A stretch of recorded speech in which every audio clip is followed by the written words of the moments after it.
Bismillahirrohmanirrohim. To'lov oldindan. Agar biz foydali bitimni amalga oshirmoqchi bo'lsak, to'lovni oldindan qilishimiz lozim. Shuni bilib oling, joni va molini avval taqdim qilmagan bilan bitim tuzilmaydi. Banda joni va molini sotib oluvchi Alloh taologa topshirmaguncha jannatga kirishga loyiq hisoblanmaydi.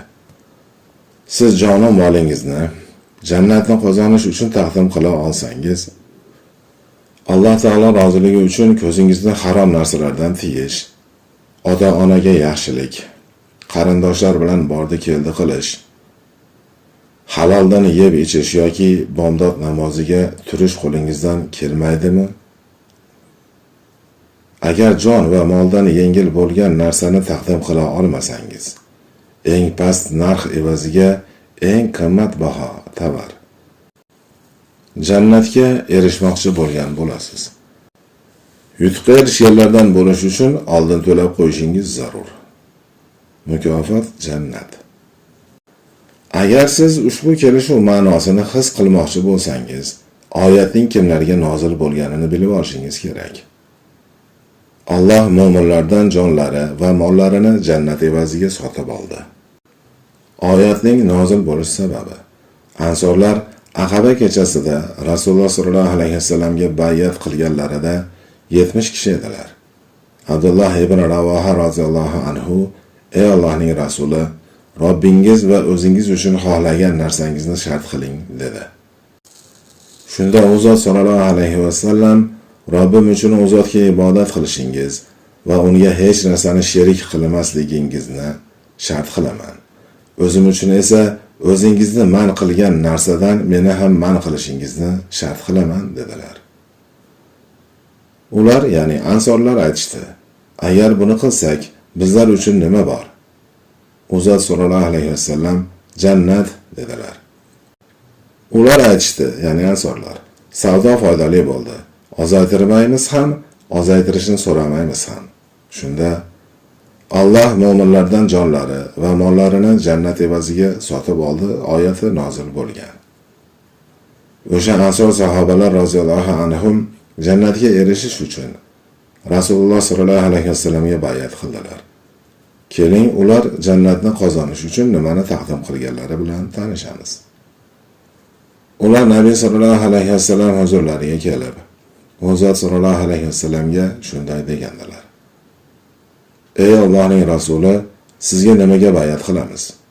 U zot sollallohu alayhi vasallam aytdilar: "Menga g'ayratli va dangasalik holatida ham eshitib, itoat etishga, yaxshilikka buyurib, yomonlikdan qaytarishga, Alloh uchun so'zlashga, Alloh uchun malomatchining malomatidan qo'rqmasligingizga, Alloh uchun menga yordam berib, u zot uchun meni himoya qilishga bay'at berasizlar. Agar sizlarga, ya'ni Madinaga borsam, meni o'zingiz, juftlaringiz va farzandlaringizni himoya qilgan narsadan himoya qilsangiz, sizlarga jannat bo'ladi." Imom Ahmad rivoyati. Anas ibn Sobit ibn Qays roziyallohu anhu dan rivoyat qilinadi. Muhtom Nabiy sollallohu alayhi vasallamga xitob qildi: "Albatta biz o'zimiz va bolalarimizni himoya qilgan narsadan sizni himoya qilamiz. Bas biz uchun nima bor, ey Allohning rasuli?" U zot sollallohu alayhi vasallam: "Jannat" dedilar. Ular rozi bo'ldik deyishdi. Imom Hokim rivoyati. Nafsingizni jannatdan boshqa narsaga sotmang. Alloh mo'minlardan jonlari va mollarini jannat evaziga sotib oldi. Alloh yo'lida jang qiladilar. Bas o'ldiradilar va o'ldiriladilar. Tavrot, Injil va Qur'onda o'zining haq va'dasini bergan Allohdan ko'ra kim ahdiga vafodorroqdir? Bas bitishgan bu savdolaringizdan shodlaningiz. Ana o'sha ulkan yutuqdir. Tavba surasi 111-oyat. Hasan Basri rahimahulloh aytadi: "Nafsingni, ya'ni joningni jannatdan boshqa narsa uchun qo'yma. Chunki mo'minning joni qimmat. Ba'zilari esa uni juda ham arzonga sotib yuboradi." Dunyo barcha boyliklari va ne'matlari bilan Alloh taolodan qo'rqib ko'zingizdan chiqqan bir tomchi ko'z yoshiga teng kelmaydi. Agar siz dunyoning barchasini nafsingiz, ya'ni joningiz uchun baholasangiz, bilingki, uni juda arzon bahoga sotibsiz.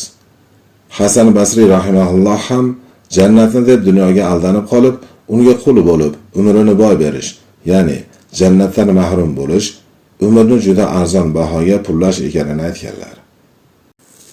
Bilib oling, siz mol-mulk, mansab yoki boshqa dunyo matohidan birortasi yo'qolganiga mahzun bo'lishdan ko'ra qimmatroqsiz. Dunyodagi narsalar yo'q bo'lib ketadi albatta. Alloh taologa ibodat qilishda kamchilikka yo'l qo'yish yoki Alloh taologa osiy bo'lish uchun mahzun bo'lish lozim. Chunki bu ishlar sizni jannatga kirishingizni kechiktirishi yoki uning darajalariga ko'tarilishdan mahrum bo'lib qolishingizga sababdir. Shunday ekan, nafsingizni jannatdan boshqa narsaga sotmang.